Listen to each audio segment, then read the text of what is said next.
സാറേ, മോള് പ്രഗ്നൻ്റ് ആണ്. മെഡിക്കൽ കോളേജിൽ ഞങ്ങൾ കാണിക്കുന്നത്. 2 ആഴ്ചയും കൂടെ ഉണ്ട് ഡേറ്റ്. മോൾക്ക് പ്രസവവേദനയുടെ കാര്യം ഓർക്കുമ്പോൾ ഭയങ്കര ടെൻഷനാണ്. അതേപ്പറ്റി ഒന്ന് പറഞ്ഞു തരുമോ? ഡേറ്റ് ഒക്കെ അടുത്തിരിക്കുമ്പം എല്ലാവർക്കും ഈ പ്രസവനെ കുറിച്ച് ഭയങ്കര പേടിയാണ്. അപ്പോൾ ഈ പ്രസവവേദന എങ്ങനെയാണ് നമുക്ക് അറിയാൻ പറ്റുന്നത്?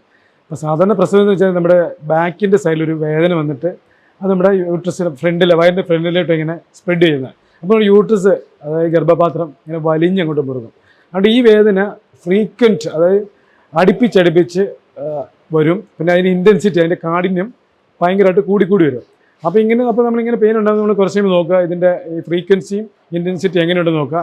ഇത് എത്ര സമയം കൂടിയാണ് വരുന്നത് വാച്ച് ചെയ്യുക. അപ്പോൾ പിന്നെ ഫോൾസ് ലേബർ പെയിൻ ഉണ്ട്. അതാണെങ്കിൽ പെയിൻ വന്നിട്ട് പിന്നെ അത് ഒരു കൃത്യമായ ഇൻ്റർവെല്ലിൽ വരും, പക്ഷേ അതിന് പെയിൻ ഭയങ്കര കുറവായിരിക്കും.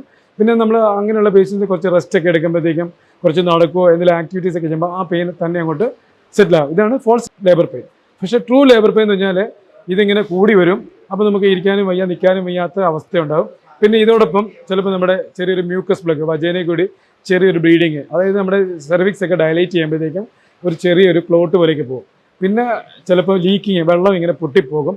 അപ്പോൾ ഇങ്ങനെയുള്ള സിംറ്റംസ് ഒക്കെയാണ് ഒരു പ്രസവവേദനയുടെ ആരംഭമായിട്ടുണ്ടാകുന്നത്. അപ്പോൾ ഇങ്ങനെ ഒരു സിംറ്റം ഉണ്ടെങ്കിൽ നിങ്ങൾ എത്രയും പെട്ടെന്ന് ഹോസ്പിറ്റലിൽ ചെന്ന് ഡോക്ടറെ കണ്ട്, അപ്പോൾ ഡോക്ടർ ആദ്യം അവിടെ ചെല്ലുമ്പോഴത്തേക്കും ആദ്യം നമ്മുടെ വയറിൻ്റെ കൺട്രാക്ഷൻസ് വാച്ച് ചെയ്യും. അപ്പോൾ നമുക്കത് ട്രൂ ലേബർ പെയിൻ ആണോ ഫോൾസ് ലേബർ പെയിൻ ആണോ എന്നുള്ള അറിയാൻ പറ്റും. അപ്പോൾ ഇങ്ങനെ വാച്ച് ചെയ്യുമ്പോൾ നമുക്ക് കുറച്ച് നേരം നോക്കുമ്പോഴത്തേക്കും നമുക്ക് അറിയാൻ പറ്റും ശരിക്കുള്ള പെയിൻ ആണെങ്കിൽ. അപ്പോൾ അങ്ങനെയാണെങ്കിൽ നമ്മൾ ഗർഭാശയത്തിൻ്റെ ആദ്യം വയറ് നോക്കിയിട്ട് ഹെഡ് താഴോട്ട് ഇറങ്ങിയിട്ടുണ്ടെന്ന് നോക്കും, ഫിക്സ്ഡ് ആണെന്ന് നോക്കും. പിന്നെ പെർവേജനൽ എക്സാമിനേഷൻ ചെയ്ത് സെർവിക്സ് തിൻഡ് ഔട്ട് ആയിട്ടുണ്ടോ നോക്കും, ഡയറ്റേഷൻ നോക്കും. അപ്പോൾ ഇങ്ങനെയുള്ള പരിശോധനയ്ക്ക് നമുക്ക് പ്രസവേദനയാണെന്നുള്ള ട്രൂ ലേബർ ആണെന്നുള്ളത് തിരിച്ചറിയാൻ പറ്റും.